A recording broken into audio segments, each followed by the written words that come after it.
ശുശു വാ, കുറച്ചേരം നമുക്ക് എല്ലാവർക്കും ഒന്നിച്ചിരിക്കാം. ഞാനൊരു കഥ പറഞ്ഞു തരാം. വായോ, നമുക്ക് ഒന്നിച്ചിരിക്കാൻ കുറച്ചു നേരം. ഇന്നത്തെ കഥ എന്ന് പറയുന്നത് സെക്സിനും പണത്തിനും വേണ്ടിയിട്ട് ആരെങ്കിലും നമ്മളെ മാനിപ്പുലേറ്റ് ചെയ്യുന്നുണ്ടെങ്കിൽ അത് തിരിച്ചറിയാനുള്ള കുറച്ച് ലക്ഷണങ്ങളാണ് കേട്ടോ. ആരും ആയിക്കോട്ടെ, അതൊരു ഹസ്ബൻഡ് ആകാം, അല്ലെങ്കിൽ ലവർ ആകാം, ആരും ആകാം. അപ്പം ആ ഒരു കഥയാണ് നമ്മൾ ഇന്ന് പറയുന്നത്. അതിനു മുമ്പ് ഞാൻ നിങ്ങളെ ഒരു വീഡിയോ കാണിച്ചു തരാം. ഇത് കണ്ടോ, മനോഹരമായ ഒരു താഴ്വാരത്തിന്റെ താഴെ കൂടി അതിമനോഹരമായ ഒരു നദി ഒഴുകുന്നുണ്ടായിരുന്നു. ഉച്ച കഴിയുന്ന സമയങ്ങളിലൊക്കെ മൃഗങ്ങളെല്ലാം വെള്ളം കുടിക്കാൻ വേണ്ടിയിട്ട് ഈ നദിയായിരുന്നു ആശ്രയിച്ചിരുന്നത്. അപ്പൊ ആ ഒരു ദിവസം നമ്മുടെ ഒരു ചെറിയ മാൻകുട്ടി അങ്ങോട്ടേക്ക് വെള്ളം കുടിക്കാൻ വേണ്ടി വന്നു. മാൻകുട്ടി വെള്ളം കുടിക്കുന്നത് കണ്ടുകൊണ്ട് തൊട്ടടുത്ത് നിന്ന ഒരു കുറുക്കൻ ഒരു ആവശ്യമില്ലാതെ മാൻകുട്ടിയെ പരിഹസിക്കാൻ തുടങ്ങി. നീ എന്ത് ചെറുതാണ്, നിനക്ക് എന്തെങ്കിലും ഒരു കഴിവുണ്ടോ? ഈ വെള്ളം കുടിക്കുക, പോയി ഇരിക്കുക, ഇതല്ലാതെ നിനക്ക് എന്തിനെങ്കിലും ഒരു കഴിവുണ്ടോ? എന്നെ പോലെ നിനക്ക് ബുദ്ധിയോ അങ്ങനെ എന്തെങ്കിലും ഉണ്ടോ എന്റെ കുഞ്ഞെ എന്നൊക്കെ പറഞ്ഞിട്ട് തമാശയായിട്ട് ഇങ്ങനെ തമാശ പറയും പോലെ ഈ ഒരു കുറുക്കൻ ഈ മാൻകുട്ടി ഇങ്ങനെ പരിഹസിക്കാൻ തുടങ്ങി. ചുറ്റും നിന്നവരെല്ലാം, ബാക്കി മൃഗങ്ങളെല്ലാം ചിരിച്ചു. മാൻകുട്ടി ഒന്നും മിണ്ടാതെ അവിടെ നിന്ന് പോയി. പിറ്റേ ദിവസവും അതിന്റെ പിറ്റേ ദിവസവും ഒക്കെ മാൻകുട്ടി വെള്ളം കുടിക്കാൻ വരും. ഈ കുറുക്കൻ ഇതുപോലെ നിന്നിട്ട് മാൻകുട്ടിയെ പരിഹസിക്കാൻ തുടങ്ങി. ഒരു ദിവസം വലുപ്പത്തെ കുറിച്ചായിരിക്കാം, ഒരു ദിവസം കഴിവിനെ കുറിച്ചായിരിക്കാം, ഒരു ദിവസം ബാക്കിയുള്ള കാര്യങ്ങളെ കുറിച്ചായിരിക്കാം, ബുദ്ധിയെ കുറിച്ചായിരിക്കാം. ഇങ്ങനെ എല്ലാ ദിവസവും ഈ കുറുക്കൻ ഇതുപോലെ മാൻകുട്ടിയെ പരിഹസിക്കാൻ തുടങ്ങി.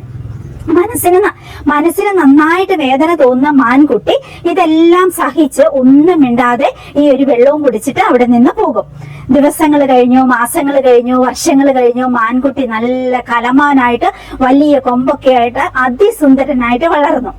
എന്നാൽ കുറുക്കൻ ഈ പരിഹാസം നിർത്തുന്നതേയില്ല. എല്ലാ ദിവസവും ഓരോരോ കാരണം കണ്ടെത്തി മാൻകുട്ടി വെള്ളം കുടിക്കാൻ വരുമ്പോ എല്ലാവരും കേൾക്കെ പരിഹസിക്കും, ചുറ്റുമുള്ളവരൊക്കെ ചിരിക്കും. അങ്ങനെ സഹിച്ച് മടുത്ത് ഒരു ദിവസം ക്ഷമയുടെ നെല്ലിപ്പലകയിൽ എത്തിയ മാൻകുട്ടിയല്ല കേട്ടോ, ഇപ്പൊ കലമാനായി. കലമാൻ എന്ത് ചെയ്തെന്നറിയോ? തലയങ്ങ് താഴ്ത്തിയിട്ട് ഈ വലിയ കൊമ്പ് കൊണ്ട് കുറുക്കനെ ആ ഒരു കൊമ്പെ കോർത്ത് ദൂരേക്ക് അങ്ങ് അടിച്ചു വീഴ്ത്തി. അതിശക്തമായ വേദനയോട് കൂടിയിട്ട് നിലം പതിച്ച ഈ കുറുക്കൻ അവിടെ കിടന്ന് ഉറക്കെ കരയാൻ തുടങ്ങി. ഞാൻ വെറും ഒരു തമാശ പറഞ്ഞല്ലേ, അതിനാണോ നീ ഇങ്ങനെ ഓവർ റിയാക്ട് ചെയ്തിട്ട് ഇതുപോലെ എന്നെ അടിച്ചു വീഴ്ചത്? നിനക്കെന്താ ഒരു തമാശ പോലും മനസ്സിലാവില്ലേ? അയ്യോ, എന്നെ ഇതുപോലെ വേദനിപ്പിക്കുന്നേ കണ്ടില്ലേ? ഈ കലമാൻ ചെയ്യുന്ന കാര്യങ്ങൾ കണ്ടില്ലേ? ചുറ്റുമുള്ളവരോടെല്ലാം പറഞ്ഞിട്ട് വളരെ ഉറക്കെ കുറുക്കൻ കരയാൻ തുടങ്ങി. ചുറ്റുമുള്ളവരൊക്കെ ഇത് കണ്ടിട്ട് അവര് ചോദിച്ചു, നീ എന്താണ് ഇങ്ങനെ ഓവർ റിയാക്ട് ചെയ്യുന്നത് കലമാനെ? ഇത് കുറച്ച് കൂടുതലാണ് കേട്ടോ, നിന്റെ ഓവർ റിയാക്ഷൻ അത്ര ശരിയല്ല, ഇത്രയും അഗ്രസീവ് ആകാൻ പാടില്ല. ആ കുറുക്കന് ഒരു ചെറിയ തമാശ പറഞ്ഞതല്ലേ ഉള്ളൂ, അതിനാണോ നീ ഇങ്ങനെ അഗ്രസീവായിട്ട് ഇത്ര ഓവർ റിയാക്ട് ചെയ്യുന്നത്? ഇത് ശരിയല്ല എന്നും പറഞ്ഞ് ചുറ്റുമുള്ളവരെല്ലാം നമ്മുടെ കലമാനെ കുറ്റപ്പെടുത്താൻ തുടങ്ങി. ഇവിടെ എന്താണ് യാഥാർത്ഥ്യം? ഒരാളുടെ ആത്മവിശ്വാസത്തെയും ആത്മാഭിമാനത്തെയും ചോദ്യം ചെയ്യുന്ന വിധത്തിൽ പറയുന്ന ഒരു തമാശയല്ല, അത് ഒരു തരം മാനസിക തന്ത്രമാണ്. അതായത് ഓപ്പോസിറ്റ് നിൽക്കുന്ന ആളെ തമാശ പറയുന്നു എന്നുള്ള രീതിയിൽ എന്നാൽ അവര് ഹർട്ട് ചെയ്യുമ്പോൾ സ്വയം അനുഭവിക്കുന്ന ഒരു ഡോപാമിൻ ഹിറ്റ്, അതിനു വേണ്ടിയിട്ട് ഇപ്പൊ മനുഷ്യരുടെ ജീവിതത്തിലാണെങ്കിലും അതിനു വേണ്ടിയിട്ട് ഓപ്പോസിറ്റ് നിൽക്കുന്ന ഒരാള് ഇരയുടെ മുകളിൽ എടുക്കുന്ന ഒരു തന്ത്രമാണ്. സൈക്കോളജിയിൽ ഇതിന് റിയാക്റ്റീവ് അബ്യൂസ് എന്ന് പറയും. അതായത് പ്രതികരിച്ചു കഴിയുമ്പോൾ ആദ്യം അവർ നിങ്ങളെ കുറ്റപ്പെടുത്തും, പ്രതികരിച്ചു കഴിയുമ്പോൾ അവര് നിങ്ങളെ കുറ്റക്കാരാക്കും. ഇവിടെ ഈ വീഡിയോയിൽ കാണുന്ന കുറുക്കനാണെങ്കിലും ഇത്രയും നാളുകൾ, വർഷങ്ങളോളം അതിനെ കുറ്റപ്പെടുത്തി തമാശയാണെന്നുള്ള രീതിയിൽ പറഞ്ഞ് അവസാനം നമ്മുടെ കലമാൻ പ്രതികരിച്ചു കഴിഞ്ഞപ്പോൾ വല്ലാത്ത കുറ്റപ്പെടുത്തലായി. ഒരു തമാശ പറഞ്ഞ് നിനക്ക് മനസ്സിലാവത്തില്ലേ, അതിനാണോ നീ എന്നെ ഇങ്ങനെ വേദനിപ്പിക്കുന്നത് എന്നുള്ള ആ ഒരു രീതിയിലേക്ക് അത് ടേൺ ചെയ്തു. ചുറ്റും നിന്നവർക്കെല്ലാം ആ ഒരു രീതിയിൽ തന്നെ തോന്നി. ഇതിനാണ് സൈക്കോളജിയിൽ റിയാക്റ്റീവ് അബ്യൂസ് എന്ന് പറയുന്നത്. മനുഷ്യരുടെ കാര്യത്തിൽ ഇത് തന്നെയാണ് സംഭവിക്കുന്നത്. ഒരു ഉദാഹരണം പറയാം. വളരെ ക്രിമിനൽ ആയിട്ടുള്ള, നാർസിസ്റ്റ് ആയിട്ടുള്ള, അബ്യൂസ് ആയിട്ടുള്ള ഒരു ഹസ്ബൻഡ് ഉണ്ടായിരുന്നു. സോഷ്യൽ മീഡിയ വഴി ഈ ഹസ്ബൻഡ് പല സ്ത്രീകളുമായിട്ട് ബന്ധം സ്ഥാപിക്കാൻ തുടങ്ങി. ആദ്യകാലം മുതലേ തന്നെ ഭാര്യയ്ക്ക് ഇതെല്ലാം മനസ്സിലാവുന്നുണ്ടായിരുന്നു. പോകെ അവള് റിയാക്ട് ചെയ്യാൻ തുടങ്ങി. അതോടുകൂടി ഹസ്ബൻഡ് വളരെയധികം ഓപ്പോസിറ്റ് നിന്നിട്ട് റിയാക്ട് ചെയ്യാൻ തുടങ്ങി. നീ വളരെയധികം ഓവർ തിങ്കിങ് ആണ്, നീയാണ് പറഞ്ഞ പ്രശ്നങ്ങൾ ഉണ്ടാക്കുന്നത്, നിനക്ക് ശരിക്കും പറഞ്ഞാൽ സംശയരോഗമാണ്. ആ ഒരു രീതിയിൽ ഈ ഭാര്യ ചോദ്യം ചെയ്യുന്ന എല്ലാ കാര്യങ്ങളും ഭർത്താവ് ശക്തമായിട്ട് നിരസിക്കാൻ തുടങ്ങി. ആദ്യമൊക്കെ ഭാര്യ അത് കുഴപ്പമില്ല, പോട്ടെ പോട്ടെ എന്ന് വെച്ചു. കാരണം ആ ബന്ധം നിലനിർത്തിക്കൊണ്ട് പോകണമെന്ന് ഭാര്യ വളരെയധികം ആഗ്രഹിച്ചിരുന്നു. അതുകൊണ്ട് തന്നെ ഭാര്യ കുറെയൊക്കെ സഹിക്കാനും പൊറുക്കാനും ക്ഷമിക്കാനും തീരുമാനിച്ചു. പക്ഷെ ഭാര്യ ഓരോ കാലഘട്ടത്തിലും ഭർത്താവിനോട് പറയുന്നുണ്ടായിരുന്നു, എനിക്കിത് വളരെയധികം വേദനയാവുന്നു, ഇങ്ങനെ ചെയ്യരുത്, ഇങ്ങനെ ചെയ്യരുത്, എനിക്കെല്ലാം മനസ്സിലാവുന്നുണ്ടെന്ന്. അങ്ങനെ റിയാക്ട് ചെയ്യാൻ തുടങ്ങിയതോടുകൂടി തന്നെ ഭർത്താവ് വേഗം ടേൺ ചെയ്തു. അടുത്തത്, ഇവൾ ഭയങ്കര ഇമോഷണൽ ആണ്, ഇവൾ ഭയങ്കര ഇമോഷണൽ ഡ്രാമ ക്യൂൻ ആണ് എന്നുള്ള രീതിയിലേക്കായി അയാളുടെ ഒരു സൈഡ്. പോകെ പോകെ ഭർത്താവ് വഞ്ചനയുടെ പുതിയ പുതിയ രൂപങ്ങൾ എടുത്ത് അണിയുന്നത് മനസ്സിലാക്കിയ ഭാര്യ ശക്തമായി പ്രതികരിക്കാൻ തുടങ്ങി. അതോടുകൂടി ഭർത്താവ് അടുത്ത ഒരു പോയിന്റിലേക്ക് കടന്നു.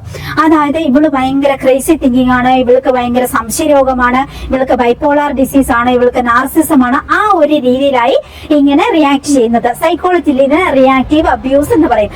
അതായത് എന്തെങ്കിലും ഒരു കുറ്റങ്ങൾ കണ്ടുപിടിക്കപ്പെട്ടു അല്ലെങ്കിൽ ഓപ്പോസിറ്റ് നിൽക്കുന്ന ആള് റിയാക്ട് ചെയ്യാൻ തുടങ്ങുമ്പോൾ അവരെ വലിയ തോതിൽ കുറ്റക്കാരാക്കി മാറ്റുന്ന ഒരു പ്രവണത.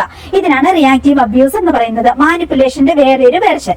വീണ്ടും വീണ്ടും ഭാര്യ ഇതുപോലെ ചോദ്യം ചെയ്യാൻ തുടങ്ങിയതോടുകൂടി അയാൾ വളരെയധികം പ്രശ്നങ്ങൾ ഉണ്ടാക്കാൻ തുടങ്ങി അവരുടെ ഫാമിലി ലൈഫിൽ. വ്യക്തമായി പ്രതികരിക്കാൻ തുടങ്ങിയതോടുകൂടി ഇയാൾ എല്ലാ കാര്യങ്ങളും മാനിപ്പുലേറ്റ് ചെയ്യാൻ തുടങ്ങി. ഇത്രയൊക്കെ മെന്റൽ സ്ട്രെങ്ത് ഉണ്ടെന്ന് പറയുന്ന ഒരു ഭാര്യ ആണെങ്കിലും ഒരുപാട് നാൾ ഇത്തരത്തിലുള്ള അബ്യൂസ്, ഗ്യാസ് ലൈറ്റിങ്, മാനിപ്പുലേഷൻ ഇത്രയുള്ള ട്രോമകളിൽ കൂടി കടന്നു പോകുമ്പോൾ അവര് മാനസികമായിട്ട് തകരാൻ തുടങ്ങും. ഒരു ഘട്ടത്തിൽ ഈ ഭാര്യയ്ക്ക് ഈ ഭർത്താവിന്റെ വഞ്ചനയുടെ ശക്തമായ തെളിവുകൾ കിട്ടി.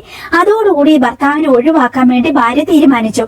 കൂടെ ഇയാളോട് തക്കതായ രീതിയിൽ പ്രതികാരം ചെയ്യണമെന്നും ഭാര്യ മനസ്സിൽ ഉറപ്പിച്ചു. ഏത് ഭാര്യയാണെങ്കിലും ഭർത്താവിന്റെ ചതിയും വഞ്ചനയും ഒക്കെ ഒരു പരിധിയിൽ കൂടുതൽ കണ്ടു കഴിയുമ്പോൾ പൊട്ടിത്തെറിക്കും, വളരെയധികം വയലന്റ് ആയിട്ട് ബിഹേവ് ചെയ്യും, വളരെ മോശമായ ലാംഗ്വേജിൽ സംസാരിക്കുകയൊക്കെ ചെയ്യും. അതോടുകൂടി ഈ ഭർത്താവ് കളം മാറ്റി ചവിട്ടി. ഇവളുടെ അഗ്രഷൻ കണ്ടോ, ഇവള് ഉപയോഗിക്കുന്ന വാക്കുകൾ കണ്ടോ, ഇവള് കണ്ടോ ഈ ഒരു രീതിയിലാണ് ഇവള് റിയാക്ട് ചെയ്യുന്നത്, ഇവൾക്ക് ശരിക്കും പ്രശ്നമുണ്ട്. ആ ഒരു രീതിയിലേക്ക് അയാൾ എല്ലാവരെയും മാനിപ്പുലേറ്റ് ചെയ്യാൻ തുടങ്ങി. ഇതുപോലെ അഗ്രസീവ് ആയിട്ടുള്ള ഇവളുടെ കൂടെ എങ്ങനെ ജീവിക്കും, ഞാനൊരു പാവ ഇര മാത്രമായിരുന്നു, എനിക്കിനി ഇവളുടെ കൂടെ ജീവിക്കാൻ പറ്റത്തില്ല എന്നുള്ള ഒരു രീതിയിലേക്ക് ഞാനിനി രക്ഷപ്പെട്ട് പോവുകയാണ്. ആ ഒരു രീതിയിലേക്ക് എല്ലാവരെയും അറിയിക്കാൻ വേണ്ടിയിട്ട് ഈ അബ്യൂസ് ആയിട്ടുള്ള ഭർത്താവ് ശ്രമം തുടങ്ങി. നമ്മൾ നേരത്തെ കണ്ട വീഡിയോയിൽ കണ്ട പോലെ തന്നെ പുറമേ നിന്ന് നോക്കുന്നവർക്ക് ഇവൾ എത്രമാത്രം അഗ്രസീവ് ആയിട്ടാണ് ബിഹേവ് ചെയ്യുന്നത്, ഇവൾ എത്രമാത്രം മോശമായിട്ടാണ് പ്രതികരിക്കുന്നത്, ആ ഒരു രീതിയിൽ തന്നെയാണ് ചുറ്റുമുള്ളവർക്ക് മനസ്സിലാകുകയുള്ളൂ. കാരണം ഇത്ര കാലം ഈ ഇരയാക്കപ്പെട്ട ഈ ഒരു സ്ത്രീ അനുഭവിച്ചിരുന്ന മാനസിക വ്യതകള്, അവള് കടന്നുപോയ ട്രോമകൾ ഒന്നും പെട്ടെന്ന് കാണുന്നവർക്ക് മനസ്സിലാകത്തില്ല. ആദ്യം കാണുന്നവർക്ക് നമ്മള് കലമാനെ കുറ്റപ്പെടുത്തിയ പോലെ, നമ്മൾ വീഡിയോയിൽ കണ്ട കലമാനെ ചുറ്റുമുള്ള മൃഗങ്ങളെല്ലാം കുറ്റപ്പെടുത്തിയ പോലെ, നീ എന്തിനാണ് ഇത്രയും അഗ്രസീവ് ആകുന്നത്, നീ എന്തിനാണ് ഇങ്ങനെ ബിഹേവ് ചെയ്യുന്നത്, ഈ ഒരു രീതിയിൽ തന്നെയാണ് ചുറ്റും നിൽക്കുന്നവരെല്ലാം ചോദിക്കത്തുള്ളൂ. പക്ഷെ യഥാർത്ഥത്തിൽ ഇവിടെ എന്താണ് സംഭവിക്കുന്നത്? ആദ്യം അയാൾ അവളെ മാനസികമായിട്ട് തകർക്കാൻ വേണ്ടിയിട്ട് ഹർട്ട് ചെയ്യുന്ന വാക്കുകളും പ്രവൃത്തികളും തുടങ്ങും. പിന്നീട് അവള് പ്രതികരിക്കാൻ തുടങ്ങുമ്പോൾ അവളെ വളരെയധികം കുറ്റക്കാരിയാക്കി അവൾക്ക് 100 രോഗങ്ങളുണ്ട് എന്ന് വരുത്തി തീർക്കാനുള്ള ഇവൾ ഇമോഷണൽ ഡ്രാമ ക്യൂൻ ആണ് എന്നുള്ള രീതിയിലേക്ക് ഇവളെ കുറിച്ച് വീണ്ടും വീണ്ടും ഹർട്ട് ചെയ്യുന്ന വിധത്തിലേക്ക് നാട്ടുകാരെയും വീട്ടുകാരെയും എല്ലാം അറിയിക്കാനുള്ള ശ്രമം തുടങ്ങും. ഇതാണ് ശരിക്കും ഒരു ടോക്സിക് റിലേഷൻഷിപ്പിൽ സംഭവിക്കുന്നത്. ഇത്തരത്തില് ടോക്സിക് റിലേഷൻഷിപ്പിൽ പെട്ടുപോകുന്ന ഏതൊരു സ്ത്രീ ആവട്ടെ അല്ലെങ്കിൽ ഏതൊരു പുരുഷനാവട്ടെ അനുഭവിക്കുന്നതിന് കയ്യും കണക്കും ഉണ്ടാവത്തില്ല. അയാൾ പറഞ്ഞു കൂട്ടിയതും ചെയ്തു കൂട്ടിയതുമായ എല്ലാ കാര്യങ്ങളും മറച്ചു വെച്ചിട്ട് അവളെ റിയാക്ട് ചെയ്യുന്ന രീതി മാത്രം എടുത്തു കാണിച്ച് അവളെ കുറ്റക്കാരിയാക്കുന്ന ഈ ഒരു മാനസിക തന്ത്രമാണ് റിയാക്റ്റീവ് അബ്യൂസ് എന്ന് പറയുന്നത്. നമ്മൾ യഥാർത്ഥത്തിൽ മനസ്സിലാക്കി വെക്കേണ്ട കുറെ കാര്യങ്ങളുണ്ട്. നമുക്ക് മാനസിക വേദന തരുന്ന ഒരു ചെറിയ തമാശ പോലും സത്യത്തിൽ തമാശയല്ല. അത് ഓപ്പോസിറ്റ് നിൽക്കുന്ന ആളുടെ മാനസിക വൈകല്യത്തിന്റെ ഇരയാകാൻ വേണ്ടിയിട്ട് നമ്മൾ അനുഭവിക്കേണ്ടി വരുന്ന ക്രൂരത മാത്രമാണ്. അത് ശരിക്കും പറഞ്ഞിട്ടുണ്ടെങ്കിൽ തമാശയായിട്ട് തള്ളിക്കളയേണ്ട ഒരു കാര്യമേ അല്ല. അതായത് cheating, manipulation, gas lighting, silent treatment, ഇതൊക്കെ നോർമൽ ആണ് എന്ന് ഒരിക്കലും ചിന്തിക്കാൻ പറ്റത്തില്ല. നോർമൽ ആയിട്ടുള്ള നല്ലൊരു കുടുംബ ജീവിതത്തിൽ ഇതൊന്നും ഒരു ഭാര്യ അനുഭവിക്കേണ്ട കാര്യങ്ങളല്ല. ഇത്തരത്തിൽ അബ്യൂസിന് ഇരയാക്കപ്പെടുന്നവര് മനസ്സിലാക്കി വെക്കേണ്ട ഒരു കാര്യം, ഇത്തരത്തില് അബ്യൂസിന് ഇരയാക്കപ്പെടുമ്പോൾ അത് റിയാക്ട് ചെയ്യുക തന്നെ വേണം. പക്ഷേ നമ്മുടെ ഡിഗ്നിറ്റിയും നമ്മുടെ സേഫ്റ്റിയും നോക്കി മാത്രം വേണം നമ്മൾ റിയാക്ട് ചെയ്യേണ്ടത്. അതായത് കൺട്രോൾ പോകുന്ന രീതിയിൽ പ്രതികരിച്ച് സ്വന്തം ജീവൻ അപകടത്തിലാക്കരുത് എന്ന് സാരം. ചില സ്ത്രീകളൊക്കെ കണ്ടിട്ടില്ലേ, ഭർത്താവ് ഒത്തിരി അബ്യൂസ് ചെയ്യുന്നു, അല്ലെങ്കിൽ ഒത്തിരി ഉപദ്രവിക്കുന്നു, വേദനിപ്പിക്കുന്നു, അതുകൊണ്ട് ഞാനങ്ങ് മരിച്ചേക്കാം എന്നൊക്കെ സ്വയം തീരുമാനിച്ച് ആത്മഹത്യ ചെയ്യുകയൊക്കെ ചെയ്യുക. അപ്പൊ ഇയാളെ പോലീസ് പിടിക്കുമല്ലോ, സമൂഹം ഇയാളെ തിരിച്ചറിയുമല്ലോ എന്നൊക്കെ വിചാരിക്കുന്ന വിഡ്ഢിത്തമാണ് ശരിക്കും പറഞ്ഞിട്ടുണ്ടെങ്കിൽ. ആ ഒരു രീതിയിലല്ല നമ്മൾ പ്രതികരിക്കേണ്ടത്. അങ്ങനെ സ്വന്തം ജീവൻ അപകടത്തിലാക്കുന്ന രീതിയിലല്ല കൺട്രോൾ പോയിട്ട് നമ്മൾ പ്രതികരിക്കേണ്ടത്. ഏറ്റവും മധുരമായ രീതിയിൽ തന്നെയാണ് നമ്മൾ പ്രതികാരം ചെയ്യേണ്ടത്. അതിന് ചില സ്റ്റെപ്പുകളുണ്ട്. ഒന്നാമത്തെ സ്റ്റെപ്പ് എന്ന് പറയുന്നത് നമ്മൾ ബൗണ്ടറികൾ വെക്കുക എന്നുള്ളതാണ്.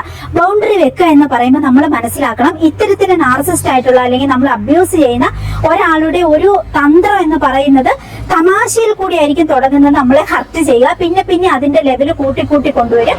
അത് സെക്സ് ആയിരിക്കാം, അല്ലെങ്കിൽ പണമായിരിക്കാം, ഇതെല്ലാം അപഹരിക്കുന്നതായിരിക്കാം, അല്ലെങ്കിൽ നമ്മൾ കൂടുതൽ വേദനിപ്പിച്ച് രസിക്കുന്നതായിരിക്കാം. ഇത്തരത്തിലൊക്കെ ചെയ്യുമ്പോൾ അവർക്കൊരു ഡോപാമിൻ ഹിറ്റ് കിട്ടുന്നുണ്ട്. അതായത് ഒരാളെ വേദനിപ്പിക്കുമ്പോൾ അതിൽ കിട്ടുന്ന ഒരു ഉന്മാദം, അതാണ് അവര് മുന്നോട്ട് നയിക്കുന്ന ഒരു ഘടകം എന്ന് പറയുന്നത്. അപ്പൊ നമ്മൾ അതിന് വ്യക്തമായ ഒരു ബൗണ്ടറി വെച്ച് കഴിയുമ്പോൾ, അതായത് നമ്മൾ റിയാക്ട് ചെയ്യാതിരിക്കുക. നമ്മുടെ വേദനയും കരച്ചിലുമാണ് അവരുടെ ഇന്ധനം. അപ്പൊ നമ്മൾ വേദനിപ്പിക്കുമ്പോൾ നമ്മൾ ഏശുന്നില്ല എന്നുള്ള രീതിയിലാണ് നമ്മൾ ജീവിക്കേണ്ടത്, നമ്മൾ പ്രതികരിക്കേണ്ടത്. ആ ഒരു രീതിയിൽ ഇതൊന്നും എന്നെ ബാധിക്കത്തില്ല, നിങ്ങൾ അങ്ങനെയാണോ എന്നെ കുറിച്ച് ചിന്തിച്ചിരിക്കുന്നത്, നിങ്ങൾ അങ്ങനെ ചിന്തിച്ചോളൂ, എന്നെ അത് ബാധിക്കത്തില്ല, ഞാൻ അങ്ങനെ ഒരു വ്യക്തിയല്ല. ആ ഒരു രീതിയിൽ വളരെ സൗമ്യമായിട്ട് നിങ്ങൾ റെസ്പോണ്ട് ചെയ്യുമ്പോൾ ഈ പറയുന്ന നമ്മൾ അബ്യൂസ് ചെയ്യാൻ ശ്രമിക്കുന്നവർക്ക് ആ ഒരു ഡോപാമിൻ ഹിറ്റ് കിട്ടാതെയാകുന്നു, അല്ലെങ്കിൽ അവർക്ക് നമ്മുടെ വേദന കാണാൻ പറ്റാതെയാകുന്നു. അപ്പൊ അവർ ശരിക്കും പറഞ്ഞാൽ തളരുവാണ് ചെയ്യുന്നത്. ആ ഒരു രീതിയിലാണ് നമ്മൾ ബൗണ്ടറികൾ സെറ്റ് ചെയ്യേണ്ടത്. പിന്നെ നമ്മളെ സെക്ഷലി ഉപയോഗിക്കാൻ വരുമ്പോൾ ആ ഒരു രീതിയിലാണ് നമ്മളെ മാനിപ്പുലേറ്റ് ചെയ്യുന്ന, സെക്ഷലി ഉപയോഗിക്കാൻ വേണ്ടിയാണ് ശ്രമിക്കുന്നതെങ്കിൽ നമുക്കിത് താല്പര്യം ഇല്ല എന്നുള്ള രീതിയിൽ തന്നെ വ്യക്തമായിട്ട് പറയുക. ആ ഒരു രീതിയിൽ ഇനിയിപ്പോ നമ്മളെ പണമായിട്ടാണ് നമ്മളെ മാനിപ്പുലേറ്റ് ചെയ്യാനും അബ്യൂസ് ചെയ്യാനും ശ്രമിക്കുന്നതെങ്കിൽ ആ ഒരു രീതിയിൽ ബൗണ്ടറികൾ വെക്കുക. ചിലവുകളൊക്കെ നിങ്ങളും കൂടി തുല്യമായിട്ട് എടുക്കണം. ഞാൻ മാത്രമല്ല ചിലവ് ചെയ്യേണ്ട. ആ ഒരു രീതിയിലേക്ക് നമ്മൾ വ്യക്തമായ ബൗണ്ടറികൾ വെക്കുക. ഇനി മൂന്നാമത്തെ സ്റ്റെപ്പ് എന്ന് പറയുന്നത് പ്രൂഫ് എല്ലാം വളരെ ക്ലിയർ ആക്കി വെക്കുക എന്നുള്ളതാണ്. ഇയാൾ നമ്മൾ അബ്യൂസ് ചെയ്യുന്ന അത് വീഡിയോ ആയിരിക്കാം, ഫോൺ സന്ദേശങ്ങളായിരിക്കാം, അല്ലെങ്കിൽ എന്താ പറയാ ഏത് രീതിയിലാണോ നമ്മൾ അബ്യൂസ് ചെയ്യുന്നത് അല്ലെങ്കിൽ മറ്റുള്ളവരോട് പറയുന്നത്, അവര് നമ്മളോട് തിരിച്ച് നമ്മളോട് പറയുമ്പം ആ ഒരു ഫോൺ രേഖകളായിരിക്കാം, എല്ലാം തെളിവുകളാണ്. എല്ലാ തരത്തിലുള്ള പ്രൂഫുകളും ക്ലിയർ ആക്കി വെക്കുക എന്നുള്ളതാണ് മൂന്നാമത്തെ സ്റ്റെപ്പ്. നാലാമത്തെ സ്റ്റെപ്പാണ് ഏറ്റവും പ്രധാനപ്പെട്ട, അതായത് സപ്പോർട്ടീവ് സിസ്റ്റം നേടിയെടുക്കുക എന്നുള്ളത്. അത് ആരും ആയിക്കോട്ടെ, ഫാമിലി തന്നെയുള്ളവരുടെ സപ്പോർട്ട് ആയിരിക്കാം, അല്ലെങ്കിൽ ഫ്രണ്ട്സിന്റെ ആയിരിക്കാം, അല്ലെങ്കിൽ നാട്ടുകാരുടെ ആയിരിക്കാം, വീട്ടുകാരുടെ നാട്ടുകാരുടെയോ, അല്ലെങ്കിൽ സോഷ്യൽ സപ്പോർട്ട് നമുക്ക് നേടിയെടുക്കാൻ പറ്റും. അതായത് നമ്മൾ പൊതുവേ കാണുന്ന ഒരു രീതി എന്ന് പറഞ്ഞിട്ടുണ്ടെങ്കിൽ, ഇത്തരത്തിൽ അബ്യൂസ് ചെയ്യപ്പെടുന്ന ഇരകളെല്ലാം ഇത് നാണക്കേടാവും മാനക്കേടാവും എന്നോർത്തിട്ട് ഒരാളോട് പറയത്തില്ല. സത്യത്തിൽ അങ്ങനെ പറയാതെ ഇരിക്കല്ല വേണ്ടത്. നമുക്ക് ആകെ കിട്ടിയിരിക്കുന്ന ഒരു ജീവിതം ഇങ്ങനെ വേദനിച്ച് തീരാനുള്ളതല്ല. അതുകൊണ്ട് തന്നെ ഇത്തരത്തിൽ നമ്മൾ അബ്യൂസ് ചെയ്യുന്നവരുടെ യഥാർത്ഥ പിക്ചർ എന്താ എന്നുള്ളത് സത്യം പറഞ്ഞാൽ ഫ്രണ്ട്സിനോടും ഫാമിലിയോടും നാട്ടുകാരോടും വീട്ടുകാരോടും സൊസൈറ്റിയോടും നിങ്ങൾ തുറന്ന് പറയുക തന്നെ. ആറാമത്തെ സ്റ്റെപ്പാണ് അതിലും പ്രധാനപ്പെട്ടത്, അതായത് ശരിയായ സമയത്തിന് വേണ്ടി കാത്തിരിക്കുക എന്നുള്ളത്.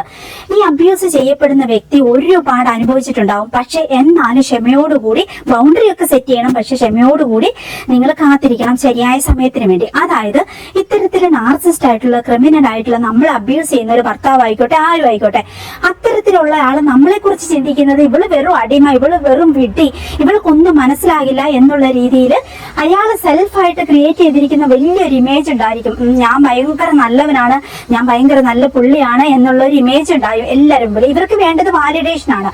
വാലിഡേഷൻ ഉണ്ടെങ്കിൽ മാത്രമേ ഇവർക്ക് ഓരോ ദിവസവും മുന്നോട്ട് പോകാൻ പറ്റത്തുള്ളൂ. എല്ലാവരും എന്നെ റെസ്പെക്ട് ചെയ്യണം, എല്ലാവരും ഞാൻ വലിയ നല്ലവനാണ്, ഭയങ്കര നല്ലവരാണ് എന്നുള്ളത് ആ ഒരു ഇമേജിലാണ് ഇവർ മുന്നോട്ട് പോകുന്നത്. ഇവർക്ക് സെൽഫ് വർത്ത് ഒട്ടും ഉണ്ടാവത്തില്ല. അപ്പൊ ഈ സെൽഫ് വർത്തും ഈ ഒരു ഇങ്ങനെയുള്ള കാര്യങ്ങളെല്ലാം തകർക്കുന്ന വിധത്തില്, സെൽഫ് ഇമേജ് തകർക്കുന്ന വിധത്തിൽ ഇവരൊരു പൊട്ടത്തരം ചെയ്യും. അത് ഈ ഒരു പ്രകൃതിയും കർമ്മയും ദൈവവും ഒക്കെ ആ ഒരു പൊട്ടത്തരത്തിലേക്ക് ഇവരെ നയിക്കും. ഇരയാക്കപ്പെടുന്ന ഒരു വ്യക്തി ഒത്തിരി വേദനകളിൽ കൂടി കടന്നു പോകുമ്പോൾ, ഇത്തരത്തിൽ അബ്യൂസിന് ഇരയാകുമ്പോൾ നമ്മൾ ഉറപ്പായിട്ട് മനസ്സിലാക്കേണ്ട ഒരു കാര്യമുണ്ട്. പ്രകൃതിയും കർമ്മയും ഈ ഒരു ദൈവം എന്ന് പറയുന്ന ശക്തിയും ഈ ഒരു നാർസിസ്റ്റ് ആയിട്ടുള്ള അല്ലെങ്കിൽ ഈ ഇത്തരം അബ്യൂസ് ചെയ്യപ്പെടുന്ന ഈ വ്യക്തിയെ കൊണ്ട് ഏറ്റവും വലിയൊരു പൊട്ടത്തരം തെളിവായിട്ട് ചെയ്തു വെപ്പിക്കും. ആ ഒരു ശരിയായ ടൈമിൽ ഈ എല്ലാ പ്രൂഫോട് കൂടിയും തന്നെ നിങ്ങൾ ഈ തെളിവുകളെല്ലാം ശേഖരിച്ചിട്ട് ഇത് നിങ്ങൾ സൊസൈറ്റിയുടെ മുമ്പിൽ അല്ലെങ്കിൽ നിങ്ങൾക്ക് വേണ്ടപ്പെട്ടവരുടെ മുമ്പിൽ, നിയമത്തിന്റെ മുമ്പിൽ, അല്ലെങ്കിൽ നിങ്ങളുടെ ഫാമിലിയുടെ മുമ്പിൽ, ഫ്രണ്ട്സിന്റെ മുമ്പിൽ നിങ്ങൾ ഈ തെളിവ് വെക്കുക എന്നുള്ളതാണ് 6ാമത്തെ വളരെ പ്രധാനപ്പെട്ട സ്റ്റെപ്പ്. ക്ഷമയോടെ അതിനുവേണ്ടി കാത്തിരിക്കുക എന്നുള്ളതാണ് ഇതിൽ ഏറ്റവും വലിയ പ്രധാനം.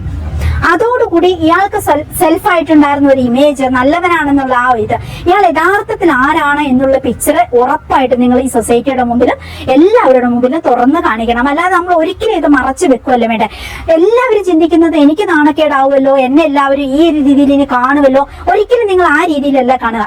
ഒരു പക്ഷെ നിങ്ങൾ പറയുമ്പോൾ എല്ലാവരും അത് വിശ്വസിച്ചോണമെന്നില്ല. നമ്മൾ നേരത്തെ കണ്ട വീഡിയോയിലെ പോലെ കലമാനെ കുറ്റപ്പെടുത്തിയ പോലെ ചുറ്റും നിൽക്കുന്ന 10 പേരോട് നിങ്ങൾ ഈ കാര്യങ്ങൾ, നിങ്ങൾ അനുഭവിക്കുന്ന അബ്യൂസിനെ കുറിച്ച്, ഹർട്ടിനെ കുറിച്ച് പറയുകയാണെങ്കിൽ 10 പേരിലും 3 പേരായിരിക്കും നിങ്ങളെ ഉൾക്കൊള്ളുന്നത്, മനസ്സിലാക്കുന്നത്. പക്ഷെ 7 പേരും ചിലപ്പോൾ നിങ്ങളെ കുറ്റപ്പെടുത്തും. ആയിക്കൊള്ളട്ടെ, ആ 3 പേരിൽ നിന്ന് നിങ്ങൾക്ക് ഒത്തിരി ഗൈഡ് ലൈൻ ആയിരിക്കാം, അല്ലെങ്കിൽ സപ്പോർട്ട് ആയിരിക്കാം, ഒത്തിരി ദയായിരിക്കാം, പരിഗണനയായിരിക്കാം നിങ്ങൾക്ക് ലഭിക്കും. അത് നിങ്ങൾക്ക് മുന്നോട്ട് പോകാനുള്ള വലിയൊരു ഇന്ധനമായി മാറും. മാത്രമല്ല, നിങ്ങൾക്ക് മധുരമായിട്ട് പ്രതികാരം ചെയ്യാനുള്ള ഒരു അവസരമാണ്. ഇത്തരത്തിൽ ഒരുപാട് കാലം നിങ്ങൾ അബ്യൂസ് ഏറ്റി കിടക്കുമ്പോൾ ഈ ഒരു ഓപ്പോസിറ്റ് നിൽക്കുന്ന വ്യക്തിയുടെ യഥാർത്ഥ പിക്ചർ എന്താണെന്നുള്ളത് ഈ സമൂഹത്തിന് മുമ്പിൽ തുറന്ന് കാണിക്കുക. അതിലൊരു നാണക്കേടും വിചാരിക്കേണ്ട കാര്യമില്ല. അതാണ് 6ാമത്തെ സ്റ്റെപ്പ്. വഞ്ചനയുടെ മുഖം മൂടി അണിഞ്ഞുകൊണ്ട് വളരെ നല്ലവനാണെന്നുള്ള സെൽഫ് ഇമേജ് ക്രിയേറ്റ് ചെയ്ത് സൊസൈറ്റിയെയും ആളുകളെയും എല്ലാവരെയും പറ്റിക്കുന്ന ഇത്തരം ആളുകളുടെ തലയിൽ കൊടുക്കുന്ന ആദ്യത്തെ പ്രഹരമായിരിക്കണം ക്ഷമയോടുകൂടി നിങ്ങൾ കാത്തിരുന്ന് നിങ്ങൾ മുന്നോട്ട് വെക്കുന്ന ആ വ്യക്തമായ പ്രൂഫ്. നമ്മൾ ഉപദ്രവിക്കാൻ വേണ്ടിയിട്ട് ഒരു പാമ്പ് കയറി വന്നിട്ടുണ്ടെങ്കിൽ നമ്മൾ ആദ്യം എന്താ ചെയ്യുക? ആദ്യം നമ്മുടെ സേഫ്റ്റി എല്ലാം നമ്മൾ റെഡിയാക്കും, നോക്കും. അതിനുശേഷം നമ്മൾ ശക്തമായിട്ടുള്ള ഒരു വടി തപ്പും. ആ ഒരു വടി എടുത്തിട്ട് നമ്മൾ പിന്നെ എന്താ ചെയ്യുന്ന? പാമ്പിന്റെ വാലയിലല്ല നമ്മൾ തലോടി വിടുക, അതിന്റെ തലയിൽ തന്നെയാണ് നമ്മൾ ശക്തമായിട്ട് പ്രഹരിക്കുക. അതേ രീതി തന്നെ ആയിരിക്കണം നമ്മൾ അബ്യൂസ് ചെയ്യുന്ന ഒരു നാർസിസ്റ്റ് ക്രിമിനലിനെതിരെ നമ്മൾ പ്രതികരിക്കേണ്ടത്. ക്ഷമയോടെ കാത്തിരിക്കുക എന്നുള്ളത് വളരെ പ്രധാനമാണ്. ശക്തമായ തെളിവോടുകൂടി തന്നെ ഇയാള് യഥാർത്ഥത്തിൽ എന്താണെന്നുള്ളത് സൊസൈറ്റിയുടെ മുമ്പിലേക്ക് വെച്ചു കൊടുക്കുക. അതോടുകൂടി പാമ്പിന്റെ തലയിലേറ്റ പ്രഹരം പോലെ പിന്നീട് ഇഴയും നിരങ്ങും വലിയും. അല്ലാതെ വീണ്ടും ആ ഒരു സെൽഫ് ഇമേജിന്റെ പുറത്ത് ഞാൻ വളരെ നല്ലവനാണെന്നുള്ള മട്ടിൽ ആക്ട് ചെയ്ത് പിന്നീട് അയാൾക്ക് ആരെയും അബ്യൂസ് ചെയ്യാൻ പറ്റത്തില്ല. ഒരു നാർസിസ്റ്റ് ക്രിമിനൽ ഒരിക്കലും ഒരടി കിട്ടിയത് കൊണ്ട് എല്ലാം മനസ്സിലാക്കി അവർക്ക് ഒരിക്കലും ഇതൊന്നും മനസ്സിലാകത്തില്ല. അതാണ് അവർക്ക് ഇത്തരം ഒരു സോഫ്റ്റ് കോർണറോ ഒരു സിമ്പതിയോ എമ്പതിയോ ഒന്നുമില്ല. അവര് വളർന്നു വരുന്ന പ്രത്യേകതകൾ കൊണ്ടും അല്ലെങ്കിൽ അവരുടെ ജീവിത സാഹചര്യങ്ങൾ കൊണ്ടും അവരുടെ ബ്രെയിനിൽ രൂഢമൂലമായിരിക്കുന്ന ഈ ഒരു നാർസിസം, ഈ ക്രിമിനൽ മെന്റാലിറ്റി, മറ്റുള്ളവരെ അബ്യൂസ് ചെയ്യുക എന്നുള്ള ആ ക്രൂരത അത് ഒരിക്കലും കുറഞ്ഞു പോകത്തില്ല. കൂടി വരത്തേ ഉള്ളൂ. ഡേ ബൈ ഡേ അത് കൂടത്തേ ഉള്ളൂ. അതുകൊണ്ട് തന്നെ ഇവർക്കൊരു ഗിൽറ്റ് ഉണ്ടാകുമെന്നോ ഇവർക്കൊരു തിരിച്ചറിവ് ഉണ്ടാകുമെന്നോ ഇവരിതിന് മനസ്താപം കാണിക്കുമെന്നോ ഒന്നും വിചാരിക്കാനേ പറ്റത്തില്ല. പക്ഷേ ഇവരുടെ തലയിലേക്കുന്ന ഈ ഒരു പ്രഹരം ഉണ്ടല്ലോ, ഈ ശക്തമായ പ്രഹരം കാരണം വീണ്ടും ഇവർക്ക് ഒത്തിരി പണം ഉണ്ടാവാം, പല പല സ്ത്രീകളെ കിട്ടാം, ഇവരെല്ലാവരും അബ്യൂസ് ചെയ്യും, പലരെ ഇവര് വീണ്ടും ഇതുപോലെ ഇരയാക്കി മുന്നോട്ട് തന്നെ ഡോപാമിൻ ഹിറ്റ് നേടി തന്നെ പോകും, ചിരിച്ചുകൊണ്ട് തന്നെ ജീവിക്കും. പക്ഷേ ഒരിക്കലും ഇവരുടെ മനസ്സ് പഴയതുപോലെ ആയിരിക്കത്തില്ല. ആ ഒരു കിട്ടിയ അടിയുടെ പ്രഹരത്തിന്റെ എഫക്ട് എന്ന് ഇവരുടെ ജീവിതത്തിൽ ഉണ്ടാവും. അതുകൊണ്ട് തന്നെ മനസ്സ് തുറന്ന് ഇവർക്ക് സന്തോഷിക്കാനോ ആഹ്ലാദിക്കാനോ പറ്റത്തില്ല. പക്ഷെ പുറമെ ഇവരെല്ലാം കാട്ടിക്കൂട്ടും. ഇത്ര കാലം അബ്യൂസ് ചെയ്യപ്പെട്ട നമ്മൾ ഓരോരുത്തരും എടുക്കേണ്ട തീരുമാനം എന്ന് പറഞ്ഞിട്ടുണ്ടെങ്കിൽ ഈ അബ്യൂസിൽ നിന്ന് നമ്മൾ നമ്മുടെ മനസ്സിനെ മോചിപ്പിക്കുക എന്നുള്ളതാണ്. അതായത് ഈ ടോക്സിക് റിലേഷൻഷിപ്പിൽ നിന്ന്, ഈ ഒരു ട്രോമ ബോണ്ടിൽ നിന്ന് നമ്മുടെ മനസ്സിനെ നമ്മൾ മോചിപ്പിച്ചു കഴിഞ്ഞാൽ അത് ആദ്യം അത്ര ഈസി അല്ല. ആദ്യം ഒത്തിരി സ്ട്രഗിൾ ചെയ്യേണ്ടി വരും. പക്ഷെ അത് ഏത് വ്യക്തിക്കും അത് പറ്റും. അതിൽ നിന്ന് മോചിക്കപ്പെട്ട് കഴിഞ്ഞാൽ പിന്നെ കിട്ടുന്ന ഒരു സന്തോഷത്തിന് അതിരുണ്ടാവില്ല, സമാധാനത്തിന് അതിരുണ്ടാവില്ല. അപ്പൊ നമ്മൾ തന്നെയാണ് നമ്മുടെ ജീവിതത്തിൽ ഏറ്റവും പ്രധാനപ്പെട്ട വ്യക്തി എന്നുള്ള കാര്യം മനസ്സിലാക്കി നമ്മൾ ഒത്തിരി നമ്മളെ കെയർ ചെയ്ത് സ്നേഹിച്ച് ഒത്തിരി സന്തോഷത്തോടെ സമാധാനത്തോടെ മുന്നോട്ടുള്ള ജീവിതം ചതിയനായ ഒരു ഭർത്താവിനെ ഒഴിവാക്കാൻ കാണിച്ച ധൈര്യത്തിന്റെ പുറത്ത് വീണ്ടും നമ്മുടെ ജീവിതം സന്തോഷകരമായിട്ട് മുന്നോട്ട് ജീവിക്കണം. അതാണ് ഇന്നത്തെ നമ്മുടെ കഥയുടെ ഒരു സന്ദേശം. അപ്പൊ ഇന്നത്തെ വീഡിയോ നിങ്ങൾക്ക് ഇഷ്ടപ്പെട്ടു എന്ന് കരുതുന്നു. നിങ്ങൾക്ക് ഈ വീഡിയോയെ കുറിച്ചുള്ള അഭിപ്രായങ്ങളെല്ലാം കമന്റ് സെക്ഷനിലേക്ക് എഴുതിയിടും. ബൈ ദ വേ, നമ്മൾ ഒത്തിരി പ്രൊഡക്റ്റുകൾ സെയിൽ ചെയ്യുന്നുണ്ട്. ബ്യൂട്ടി പ്രൊഡക്റ്റുകളും ഹെൽത്ത് പ്രൊഡക്റ്റുകളും സ്പൈസസും കിച്ചണിലൊക്കെ യൂസ് ചെയ്യാൻ പറ്റുന്ന ഒത്തിരി പ്രൊഡക്റ്റുകളും ചെടികളും ഓർണമെന്റ്സും നമ്മൾ സെയിൽ ചെയ്യുന്നുണ്ട്. ഡ്രസ്സും ഉണ്ട്, സാരിയും ഡ്രസ്സുകളും എല്ലാം ഉണ്ട്. അപ്പൊ നിങ്ങൾ എന്റെ ഈ ഒരു വാട്സ്ആപ്പ് നമ്പറിലേക്ക് ഇപ്പൊ തന്നെ ഹായ് വിട്ടോളൂ. അല്ലെങ്കിൽ കാറ്റലോഗ് കയറി നോക്കിക്കോളൂ. ഇല്ലെങ്കിൽ www.wonderhealth India.in എന്ന് പറയുന്ന നമ്മുടെ വെബ്സൈറ്റിൽ കയറി നോക്കിയിട്ടുണ്ടെങ്കിൽ ഈ പ്രൊഡക്റ്റുകളിൽ കുറെ എണ്ണം കാണാം. അപ്പൊ ശരി, എന്തായാലും വാട്സപ്പിലേക്ക് വന്നോളൂ, എനിക്കിപ്പോ തന്നെ ഒരു ഹായ് വിട്ടോളൂ. അപ്പൊ ശരി, ഇനി അടുത്ത ദിവസം നല്ലൊരു വീഡിയോ ആയിട്ട് വീണ്ടും കണ്ടുമുട്ടാം. അതുവരെ സ്റ്റേ ഹെൽത്തി. Bye bye.